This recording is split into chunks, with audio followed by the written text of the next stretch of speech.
Hello guys and welcome back to a new video. In this video I want to talk to you about the cost of having your own indie game development studio and or the cost of developing your own indie game. So the first thing that I want to talk about is that you need to understand that these costs are of course different for every studio out there.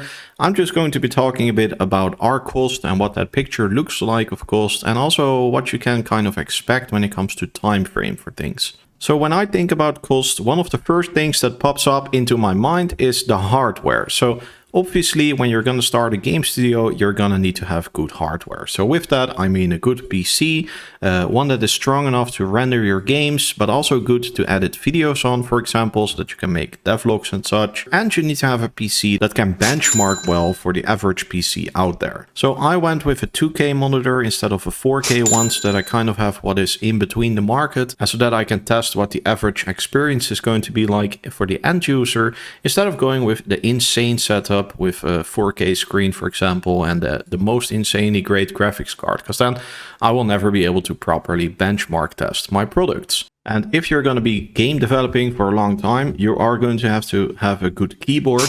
I myself like a clicky keyboard so that I get somewhat of feedback when I'm typing. And of course you need a good mouse.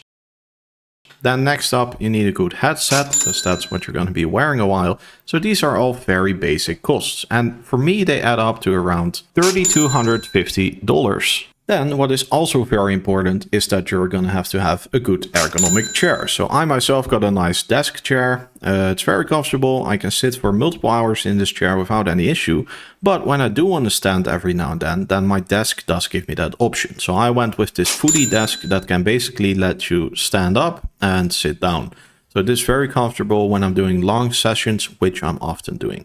Now, I do also have a second screen, which is very useful for game development, because if you're looking things up in documentation, or if you got other references on your side screen, then that's just, it's very nice to have when you're working. It makes your life a lot easier. So I do recommend that as well. Then apart from your PC setup, so hardware, desk and chair, which is obviously required, let's talk about some of the softwares that you're going to be using as a game developer. So here at the Kekdot Studio, one of the main softwares that we have is the Creative Cloud membership. That gives you access to all of the Adobe programs such as Adobe Illustrator, Adobe Photoshop and Premiere Pro for editing videos. This software runs us about $70 or 67 euros a month, but it is required. You really cannot make, for example, your game user interface or anything else without these programs. So you are really going to need them. I know that people, of course, crack them out there, which I'm not a big fan of. I do want to support these companies, even if they're big.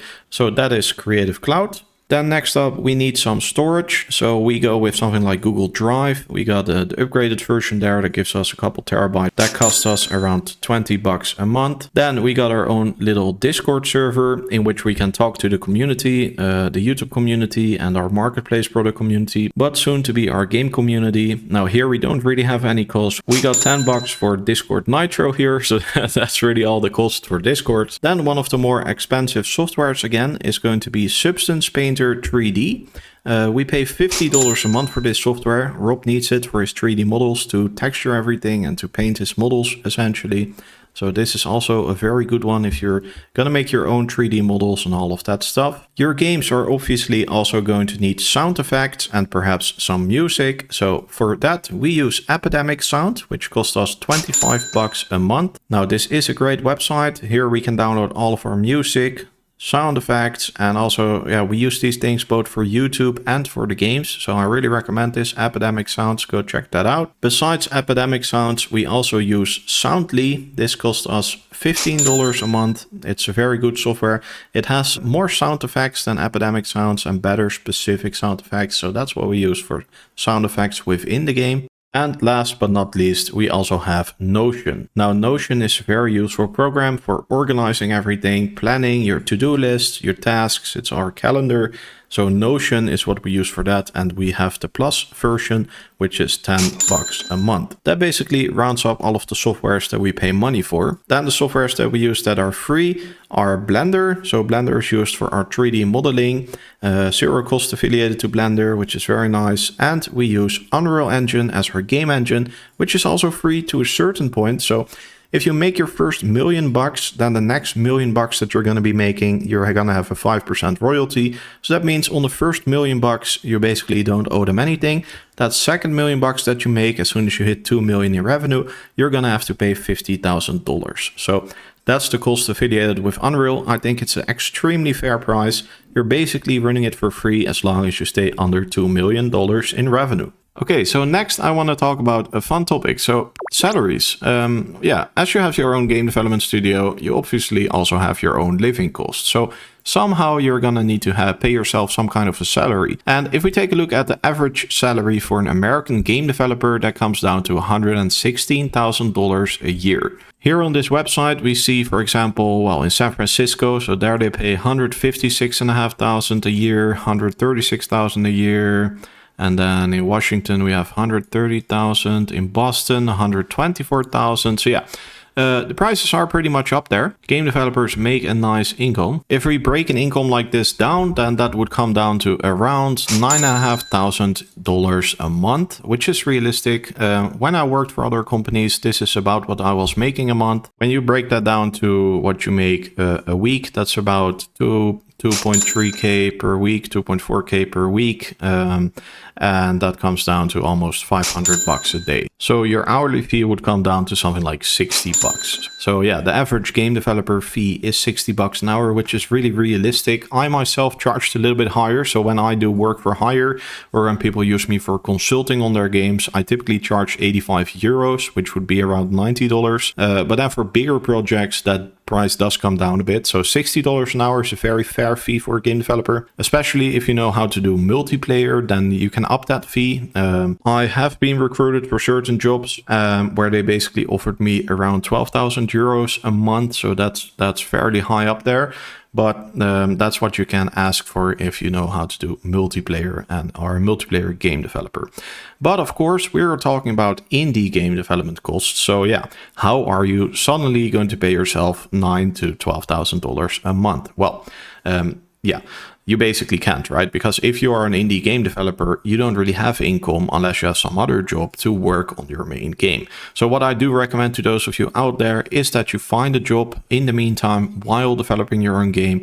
Now here at Kekdot, we do have other sources of revenue. We, for example, have the marketplace where we sell these marketplace products. We got 17 of them, so that helps with financing and some other incomes here and there. But I do recommend you getting a job while developing your game, because otherwise you're just going to be making no money, and then how are you going to pay your bills, right? But let's talk about, so yeah, what would it actually cost? So if we take that hardware cost out of the picture and then the software cost out of the picture, then you could say that every single month, if you're a solo developer, you would cost around $9,500. So then the question is, what's a realistic time frame to make a game all by yourself, or for example together with your brother, which is what I am doing? So let's take a look at our latest game called the Anomaly Project. So far we have uploaded one devlog. The game is releasing in 2 weeks. And how long have we worked on this? Well, it's a fairly simple game. So all you have to do here is you've got to find anomalies. It's a very simple short game loop. The levels don't take too long to make. The multiplayer is not extremely complicated.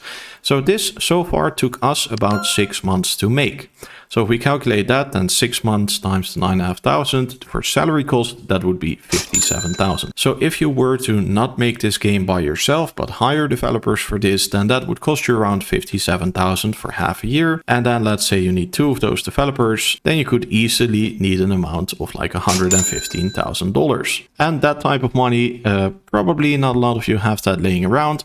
So if you want to make a game and you don't have the skills to make the game, then you're going to need to go for an investment, which is possible, of course. And then a realistic amount to ask for would be something like $250,000. Then you could easily cover 2 employees to start with, and you would cover all your other basic costs and have some for marketing and unexpected expenses. So there you go, guys. That is around what it costs to have your own game development studio. Here are the basic costs. And then here is the cost if you don't have the skills to do it by yourself, but need to hire people. Let me know, guys, what do you think about this? Do you think it's much, or was this what you were expecting? Please do keep in mind, of course, that the average game costs about $15 million to make. So for indie games, this is still a low amount of money. Also, you guys got to keep in mind that games make a lot of money. So in the big picture, do you guys think this is a lot, or do you think it's okay?